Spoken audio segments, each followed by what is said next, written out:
Sa mapagpalang araw sa ating lahat, ako po si Zarine Espalong at yun na lahat ko tutunan para sa daily devotion na pinamagatang Longer Temptation is Stronger Temptation. So yung scripture po natin ngayon is 1 Corinthians chapter 6 verses 15 to 17.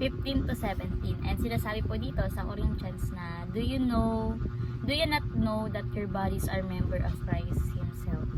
Shall I then take the members of Christ and unite them with a prostitute? Never. Do you not know that he who unites himself with a prostitute is one with her in body, himself with the body? For it is said, the two will become one flesh. But whoever is united with the Lord is one with Him in spirit. So yung ano po dito, yung nasabi na tukso, no? Pinag-uusapan nito is yung tukso. So katuruan po natin ngayon is number 1, intimacy is exclusively for Christ. So pag sinabi daw po exclusively, hindi pwedeng gamitin para sa iba. Kumbaga, para kay Lord lang. Kung ano yung para kay Lord lang dapat. Yung relasyon natin, kay Lord lang dapat, no? Hindi tayo pwede may pagrelasyon sa iba. Ganun po. Hindi pwede dalawa. Ayan.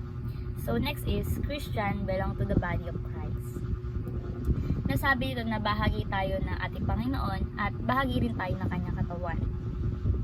Tayo ay nabibilang sa iglesia na united by Christ, no?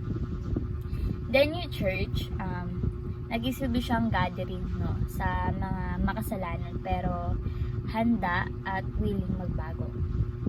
Pag sinabi po kasi church, gathering of people who are sinners saved by grace, no? Kumbaga makasalanan na ililigtas, no, through sa pananampalataya. And next is, longer temptation is stronger temptation. Sinasabi ito na mas nadadarang tayo sa tukso. Mas mahabang tukso, mas malakas na tukso. Sinasabi dito na kung saan nandun ka na, like kunwari, for example, yung iba sa atin siguro relate, no?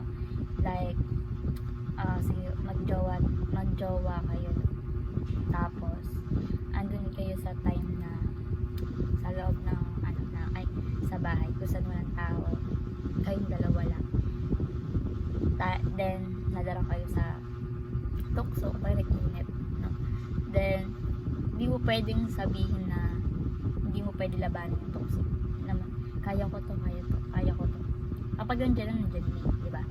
So kung nandun ka na, sabihin mo na labanan mo yung tukso, hindi mo pwedeng sabihin na ganun, kailangan matakasan yung tukso, no?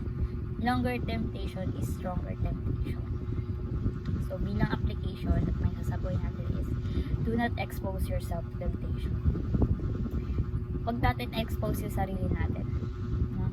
Mahalaga na napapaligiran tayo ng mga godly people, kasi sa pamagitan ng nakaroon sa atin ng godly people is napapalago tayo kung saan mapapalapit tayo sa ating Diyos.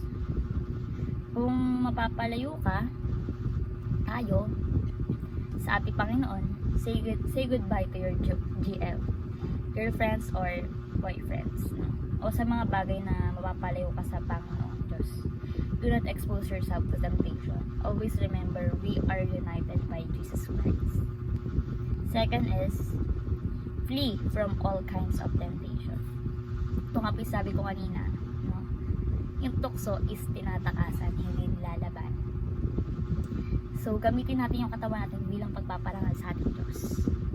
So, when it comes temptation, sinasabi sa Biblia na flee, takasan mo yung tukso. Diba? Kasi pag nilabanan mo, ay doon ka na nga sa point na, hindi ako bibigay ganyan, hindi ako. Pero, wala, doon na. So, wag mo labanan, sabi sa Bible is free from all kinds of temptation.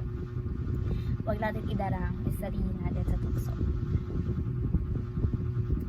Next is, lastly, choose your crowd wisely. Sinasabi dito na kung wala tayong friends na need na pagsabihan or malapit kay God. No, need natin ng mga small groups like sa church, ganyan po, no? Kung saan doon tayo mapapalago, doon tayo mapapalapit sa Diyos, di ba? Let's surround ourselves to godly people. Choose your crowd wisely. Yung friends na hindi ka mapapahama, hindi ka mapapasama, hindi ka matatanong sa tukso. So, nabanggit nga po dito ni Pastor Russell na kung kung may COF ka na, ganun, no? Na hindi godly people, pero ikaw, napunta ka doon. Siguro nga mission mo influensya sila ng pagiging godly. Pero kung hindi naman, umalis ka na kasi baka ikaw yung may impluensya na nila.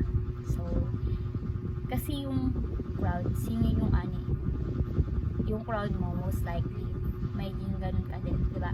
Kunwari, ikaw, nagod ka sa COF ko na puro sexual yung nasa isip, gusto gawin, gusto yung mga ganung usapan, may ganun ka din. Hindi mo masabi, hindi ako may ganun, may ganun ka din. So, choose wisely, no, sa crowd. Choose your crowd wisely. So, yung application natin is do not expose yourself to temptation. Huwag natin expose sa sarili natin. Mahalaga natin na mas okay kung yung nasa paligid natin is talagang godly people. Free from all kinds of temptation. Takasan natin lahat ng tukso. And last is choose your crowd wisely. Maging matalino tayo sa pakikisamaan natin. So, yun lang po ang natunan. Thank you po sa